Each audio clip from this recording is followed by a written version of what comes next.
जय श्री राम।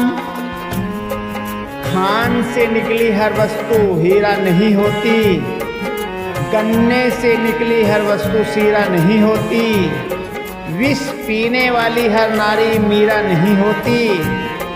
यूं तो पुण्य कमाने के बहुत सारे साधन हैं, पर हर किसी के नसीब में नहीं होते। तो फिर आइए आप और हम सब मिलकर रामायण श्री रामचरितमानस का पाठ पढ़ें और सुनें। इससे भी बहुत सारे पुण्य बनते हैं और पुण्य बनाकर अपना जीवन को सफल करते हैं। जब वन में महाराज जनक जी और उनकी पत्नी अपने डेरे में श्री रामचंद्र जी और भरत जी की गुणों की चर्चा कर रहे थे, तभी मिथिलापति जनक जी ने कहा, राम भरत गुण गणत से प्रीति निषिदमति पलक समबीति। राज समाज प्रात जुग जागे, नहाय नहाय सूर्य पूजन लागे। महाराज जनक जी श्री राम जी और भरत जी के गुणों की प्रेम पूर्वक गणना करते करते, कहते कहते, सुनते सुनते पति पत्नी को रात पलक के समान बीत गई। प्रातः काल दोनों रात समाज जागे और नहा नहा कर देवताओं की पूजा करने लगे। गे नहाई गोर पहिर घुराई, बंद चरण बोले रुख पाई। नाथ भर तो परिजन में तारी, सो कवि कल बनिवास दुखारी। श्री रघुनाथ जी स्नान करके गुरु वशिष्ठ जी के पास गए और चरणों की वंदना करके उनका रुख पाकर बोले, हे नाथ, भरत अवधपुरवासी तथा माताएं सब शोक से व्याकुल और वनवास से दुखी हैं। सहित समाज राव मिथिलेषु, बहुत दिवस भय सैत कलेषु। उचित होय सोय करे नाता, इत सब कर रो रे हाथा। मिथिलापति राजा जनक जी को भी समाज सहित क्लेश रहते हुए बहुत दिन हो गए हैं। इसलिए हे नाथ, जो उचित हो वही कीजिए, आप ही के हाथ सभी का हित है।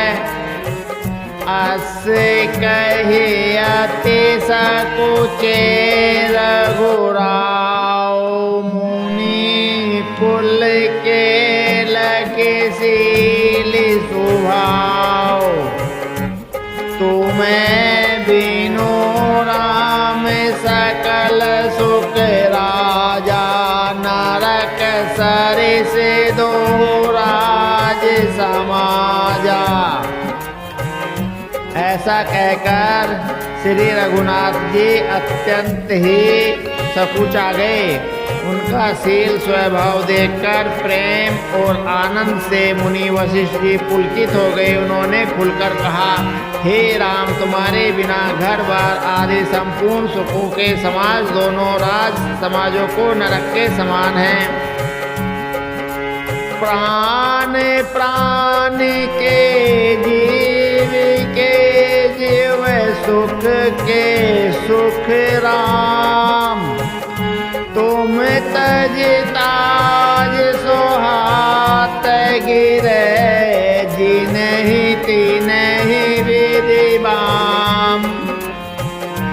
हे राम, तुम प्राणों के भी प्राण, आत्मा के भी आत्मा और सुखों के भी सुख हो। हे तात, तुम्हें छोड़कर जिन्हें घर सुहाता है उन्हें विधाता विपरीत है। सो सुख कर मोदर मोजरी जाओ, जैन राम पद पंकज भाव। जोग कुजोग ज्ञानी अज्ञानी, जैन राम प्रेम परिधानु। जहाँ श्री राम के चरण कमलों में प्रेम नहीं है वह सुख कर्म और धर्म जल जाए। जिसमें श्री राम प्रेम की प्रधानता नहीं है वह योग कुयोग है और वह ज्ञान अज्ञान है।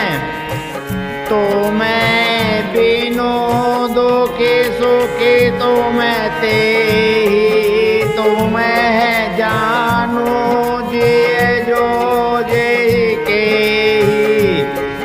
राव रे आए सो सिर सवई के, वेदित के रे पाल गति सबनी के। तुम्हारे बिना ही सब दुखी हैं और जो सुखी हैं वे तुम्ही से सुखी हैं। जिस किसी के जी में जो कुछ है तुम सब जानते हो। आपकी आज्ञा सभी के सिर पर है। कृपालु, आपको सभी की स्थिति अच्छी तरह मालूम है। आपको आसरा में धार ही पाओ, सन से तिले मोनी राव। करे पेरे नामो सब राम सिधाए, ऋषि धरि धीरे जन के पही आए। अतः आप आश्रम को पधारिए। इतना कहे मुनिराज इसने से शिथिल हो गए। जब श्री राम जी प्रणाम करके चले गए और ऋषि वशिष्ठ जी धीरज धरकर जनक जी के पास गए। राम वचन गुरु निरपहि सुनाए, सील सनह सुभाए सुहाए। महाराज अब कीजिए सोई, सब करे धर्म सहित हित होई। गुरु जी ने श्री रामचंद्र जी के शील और स्नेह से मुक्त स्वभाव ही सुंदर वचन राजा जनक जी को सुनाए और कहा, हे महाराज, अब वही कीजिए जिसमें सबका धर्म सहित हित हो। ज्ञान निदान सुजान सुचि, धर्म धीरे नर पाल। तुम्हें बिनो असमंजस समन को, समरत एहि काल। हे राजन, तुम ज्ञान के भंडार, सुजान, पवित्र और धर्म के धीर हो। इस समय तुम्हारे बिना इस दुविधा को दूर करने में और कौन समर्थ है।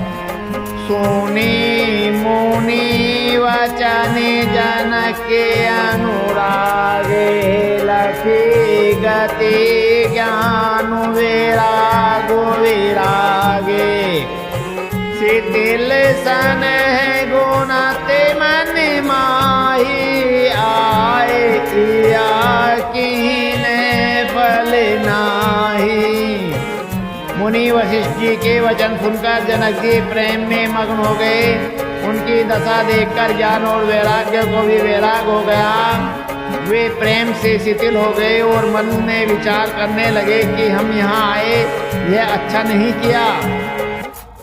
राम ही राय कहू बन जाना, तिन्हे आपो प्रिय प्रेम पिरवाना।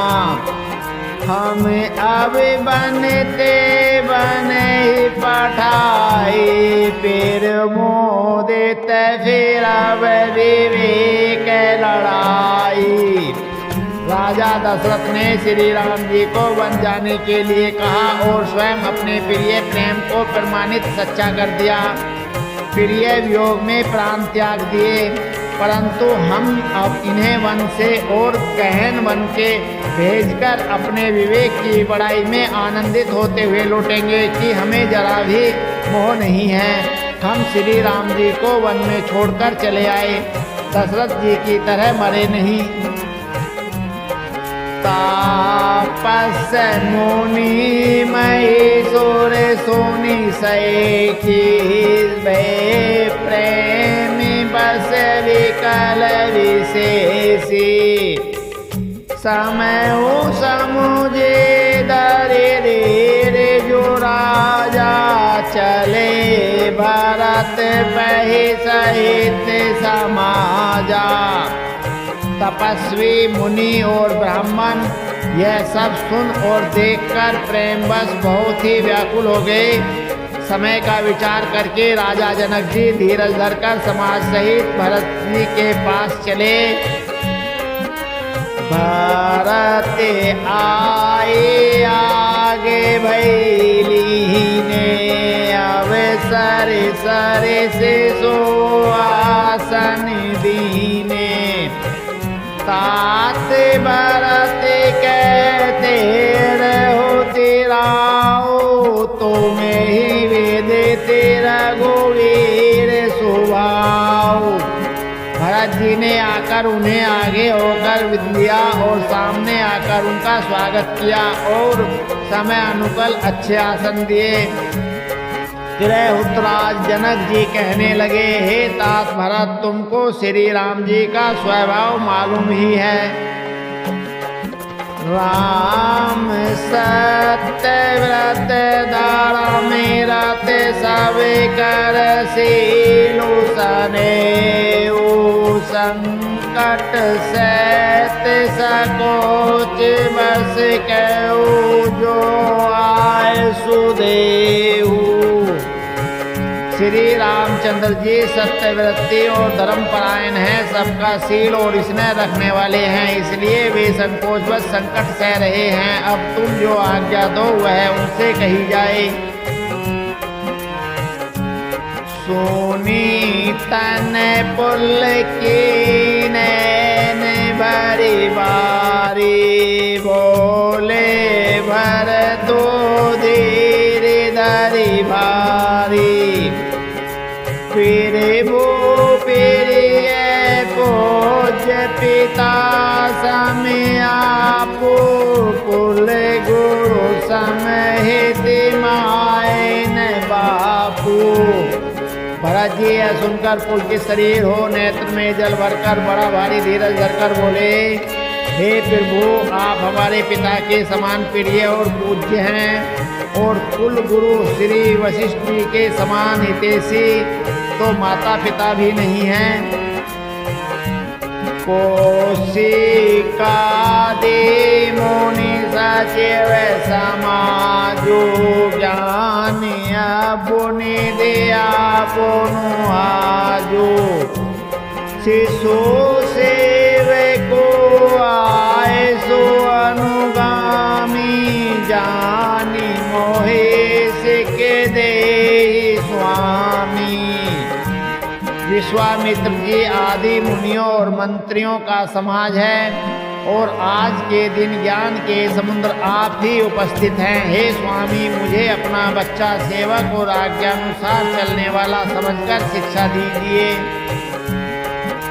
एहि समाज थल पूजत राउर मोनि मलिनी में बोल विबाउर। छोटे बदन कहू बड़ी बाता छबता तिलक वाम विदाता। इस समाज और पुण्य स्थल में आप जैसे ज्ञानी और पूज्य का पूछना, इस पर यदि मैं मौन रहता हूँ तो मलिन समझा जाऊँगा और बोलना पागलपन होगा, तथापि मैं छोटे मुँह बड़ी बात कहता हूँ। तात विधाता को प्रतिकूल जानकर क्षमा कीजिए। आगम निगम पीर सिद्ध पुराना सेवा धर्म कठिन जगु जाना। स्वामी धर्म स्वार्थ विरोधो वेरु अंध प्रेम फिर बोधु। वेद शास्त्र और पुराणों में प्रसिद्ध है और जगत जानता है कि सेवा धर्म बड़ा कठिन है। स्वामी धर्म में स्वामी के प्रति कर्तव्य पालन में और स्वार्थ में विरोध है, दोनों एक साथ नहीं निभ सकते। बेर अंधा होता है और प्रेम को ज्ञान नहीं रहता। मैं स्वार्थवश कहूँगा या प्रेमवश, दोनों में ही भूल होने का भय है। राखी राम रोक धर्म व्रतो पराधीन मोहि जानी। सबके सन्मत सब रहित कर हो प्रेम पहचानी। अतएव मुझे पराधीन जानकर मुझसे न पूछकर श्री रामचंद्र जी के रुख रुचि धर्म और सत्य के व्रत को रखते हुए जो सबके सम्मत और सबके लिए हितकारी हो, आप सबका प्रेम पहचान कर वही कीजिए। भारत वचन सुनि देखि स्वभाव सहित समाज सराहत राव। सुगमी आगम मेरे दो मंजू कठोरे अरे तो अमित अति आखर थोड़े। भरत जी के वचन सुनकर और उनका स्वभाव देखकर समाज सहित राजा जनक उनकी सराहना करने लगे। भरत जी के वचन सुगम और अगम सुंदर कोमल और कठोर हैं, उसमें अक्षर थोड़े हैं परंतु अर्थ अत्यंत अपार भरा हुआ है। जो मुखो मुकुरे मोकरो नित्य पानी कही न जाए असे अद्भुत वाणी। भूप भरे तो मुनि सहित समाजो कह जह विबोध को मोद द्योजे राजू। जैसे मुख का प्रतिबिंब दर्पण में दिखता है और दर्पण अपने हाथ में है फिर भी वह मुख का प्रतिबिंब पकड़ा नहीं जाता, इसी प्रकार भरत जी की यह अद्भुत वाणी भी पकड़ में नहीं आती। शब्दों से उसका आशय समझ में नहीं आता, किसी से कुछ उत्तर देते नहीं बना।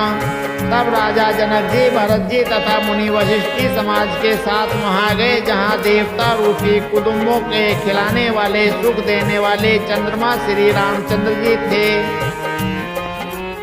सोनी सुदेशो चविकल सब लोका मने हो मीन गण नव जल जोगा। देव पीड़ित में कुल गुण गति देखी निरिख विदय स्नेह विशेषी। यह समाचार सुनकर सब लोग सोच में व्याकुल हो गए, जैसे नए पहली वर्षा के जल के संयोग से मछलियां व्याकुल होती हैं।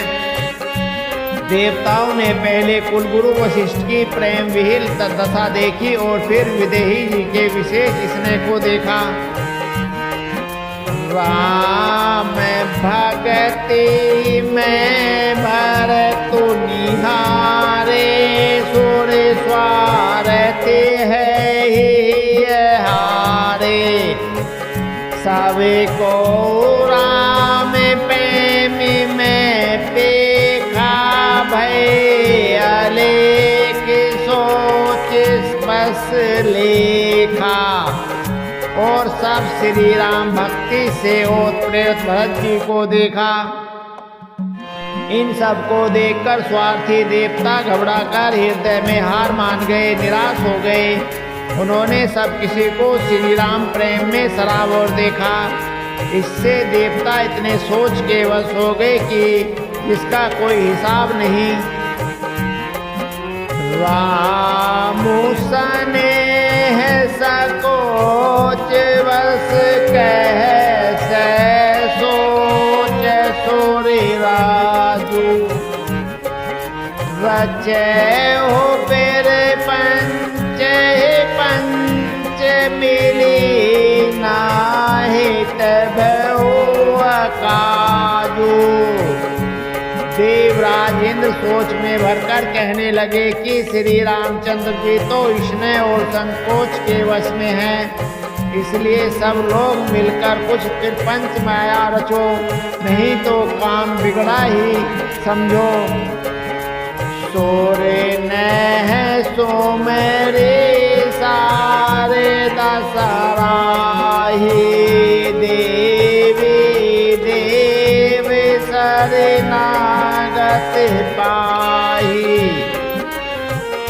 फेरी भरत मत करे निज माया पालू विबुध कुल करे छल छाया। देवताओं ने सरस्वती का स्मरण कर उनकी सराहना स्तुति की और कहा, हे देवी देवता आपके शरणागत हैं, उनकी रक्षा कीजिए। अपनी माया रचकर भरत जी की बुद्धि को फेर दीजिए और छल की छाया कर देवताओं के कुल का पालन रक्षा कीजिए। विबुध विनय सोनी देवी सिहानी बोली सोरे स्वारते जड़े जानी। सो मन कहूँ भरत मति फेरू लोचन सैसिन सूझ सुमेरू। देवताओं की विनती सुनकर और देवताओं को स्वार्थ के वश होने से मूर्ख जानकर बुद्धिमती सरस्वती जी बोली, मुझसे कह रहे हो कि भरत जी की मति पलट दो। 1000 नेत्रों से भी तुमको सुमेरु नहीं सूझ पड़ता। विधि हरे हरे माया बड़े भारी। सोन भरत मति सके निहारी। सोमति मोहे कैसे करो भोरे। चंदनी कर के चंड कर चोरी। ब्रह्मा विष्णु और महेश की माया बड़ी प्रबल है, किंतु वह भी भरत जी की बुद्धि की ओर ताक नहीं सकती। उस बुद्धि को तुम मुझसे कह रहे हो कि भोली कर दो, भुलावे में डाल दो। अरे चांदनी कहीं प्रचंड किरण वाले सूर्य को चुरा सकती है। भरत हृदय सिय राम निवासु। तह किति मेरे जय तरनी पीड़ी कासु। अस कही सारद गई विधि लोका। विबोध विकल निसिमान को का। भरत जी के हृदय में श्री सीताराम जी का निवास है। जहाँ सूर्य का प्रकाश है वहाँ कहीं अंधेरा रह सकता है।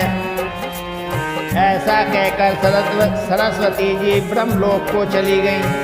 देवता ऐसे व्याकुल हुए जैसे रात्रि में चकवा व्याकुल होता है। सूर्य स्वारते मनिनी मन कीने। को मंत्र कुठाठू रचे पेरे पंच माया। पेरिवल भय ब्रह्म आरती उचाटो।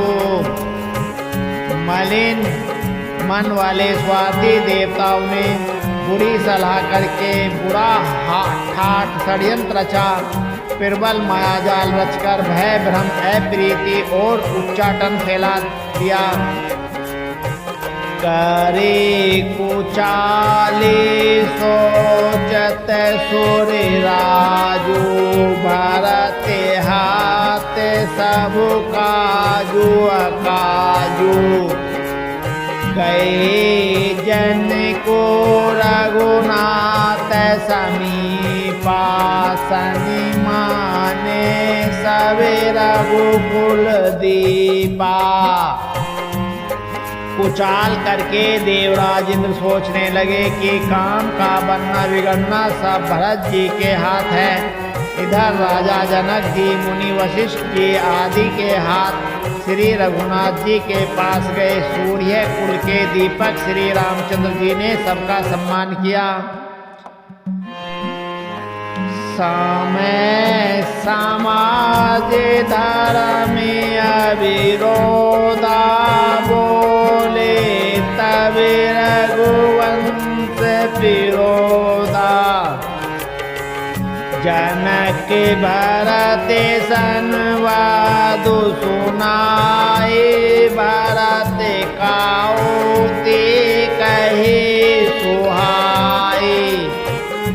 तब रघुकुल के पुरोहित वशिष्ठ जी समय समाज और धर्म के अविरोधी अर्थात अनुकूल वचन बोले। उन्होंने बोले जनक जी और भरत जी का संवाद सुनाया। फिर भरत जी की कही हुई सुंदर बातें कह सुनाई। तात राम जैसे आए सुदेहु, सो सब करे मोरे मत एहू। सुनी रघुनाथ जोड़ी जुग पानी, बोले सत्य सरल मेरे दो बानी। फिर बोले हे तात राम, मेरा मत तो यह है कि तुम जैसी आज्ञा दो वैसे ही सब करें। यह सुनकर दोनों हाथ जोड़कर श्री रघुनाथ जी सत्य सरल और कोमल वाणी बोले। वेद माने आपने मिथिले सो, मोर कहवे सब बाती बदेसु। राउर राय रजाए सुहोई, रावरी सपत सही सिर सोई। आपके और मिथिलेश्वर जनक जी के विद्यमान रहते मेरा कुछ कहना सब प्रकार से बद्धा अनुचित है। आपकी और महाराज की जो आज्ञा होगी मैं आपकी शपथ करके कहता हूँ, वह सत्य ही सबको शिरोधार्य होगी। राम शपथ सुनी मुनि जन को, सकुचे सभा समेत। सकल विलोकत भरत मुखो, बनैन उतरौ देत। श्री रामचंद्र जी की शपथ सुनकर सभा समेत मुनि और जनक जी सकुचा गए, स्तंभित रह गए, किसी से उत्तर देते नहीं बनता। सब लोग भरत जी का मुंह ताक रहे हैं। सभा सकुच बस भरत निहारे, राम बंधु धरे धीर जो भारी। को समय देख सने संहारा, बढ़त विदेश में घटत निवारा। भरत जी ने सभा को संकोच के वश देखा राम बंधु भरत जी ने बड़ा भारी धीरज धरकर और कुछ समय देखकर अपने उमड़ते हुए प्रेम को संभाला, जैसे बढ़ते हुए विंध्याचल को अगस्त जी ने रोका था। शोक कनक लोचन मति छोनी, हरि विमल गुण गण जग जोनी। भारत विवेक बड़ा विशाला, अनायास उदरित ही काला। शोक रूपी हिरण्याक्ष ने सारी सभा की बुद्धि रूपी पृथ्वी को हर लिया, जो विमल गुण समूह रूपी जगत की योनि उत्पन्न करने वाली थी। भरत जी के विवेक रूपी विशाल 12 रूपी भगवान ने शोक रूपी हिरण्याक्ष को नष्ट कर बिना ही परिश्रम उनका उद्धार कर दिया। करे पेरे नामो सब कह कर जोरे, रामो राव गुर साधु निहोरे। छबया जो अति अनुचित मोरा, कहो वदन मेरे दो वचन कठोरा। भरत जी ने प्रणाम करके सबके प्रति हाथ जोड़े और रामचंद्र जी, राजा जनक जी, गुरु वशिष्ठ जी और साधु संत सबसे विनती की और कहा, आज मेरे इस अत्यंत अनुचित बर्ताव को क्षमा कीजिएगा। मैं कोमल छोटे मुख से कठोर धृष्टतापूर्ण वचन कह रहा हूँ। ये सो मेरे शारदा सुहाई, मानस ते मुख पंकज आई। विमल विवेक धर्म ने साले, भारत भारती मंजू मराली। फिर उन्होंने हृदय में स्वामी सरस्वती जी का स्मरण किया और वे मन से उनके मन रूपी मानसरोवर से उनके मुखरबिंद पर आ विराजी। निर्मल विवेक धर्म और नीति से युक्त भरत जी की वाणी सुंदर हंसनी, वे समान गुण दोष का विवेचन करने वाली हैं। अब समय तो पूरा हो गया है, आगे का पाठ बहुत रसीला है। उसे कल